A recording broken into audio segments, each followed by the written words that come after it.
Hello. Today we are going to read the Gospel of St. Matthew, in chapter 8, from verses 1 to 4.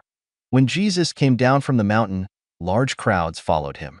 Behold, a leper approached and knelt before him, saying, "Lord, if you wish, you have the power to cleanse me."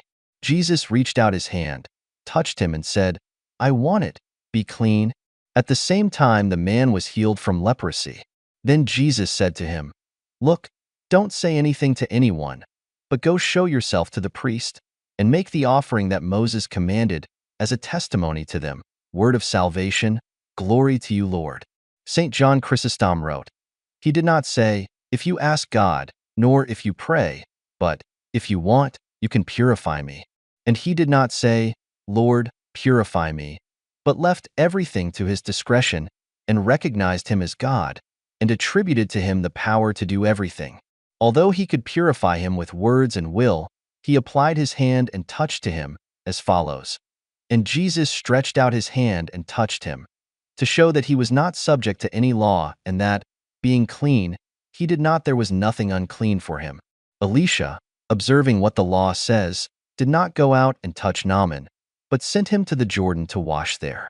The Lord demonstrates here that he does not act as a servant, but, like God, he heals and touches. The hand does not become unclean because it has touched the leprosy, but, on the contrary, the leprous body is cleansed by the simple contact of the holy hand. The Lord came not only to heal bodies, but also to guide souls on the path of true wisdom.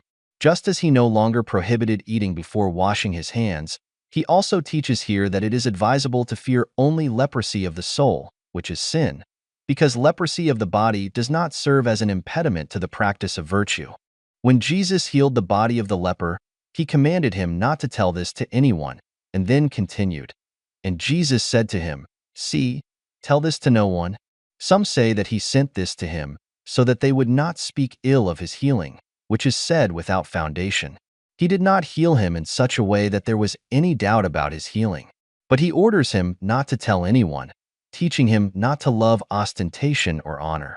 He ordered another healer to say it, also teaching us to interpret his words in a good sense, which was that the miracle should not be publicized, but that the glory should be given to God. Through this leper he taught us not to be vainglorious, and through the other not to be ungrateful, but to refer everything to the praise of God. St. Geronimo wrote that it should not be read together, as some Latin authors want, "I want to clean," but separately, in such a way that first he says, "I want," and then, commanding, he says, "Clean yourself." The leper had said, "If you want," the Lord answered him, "I want." He had said, "You can make me clean," and the Lord answered him, "Be clean." He sent him first to the priests out of humility, and so that it would be seen that he showed deference to the priests. Secondly, so that when they saw the leper healed, they would be saved by believing in the Savior, and if they did not believe, they would be inexcusable. And at the same time so that it would not be believed that he broke the law, as he was so often accused of.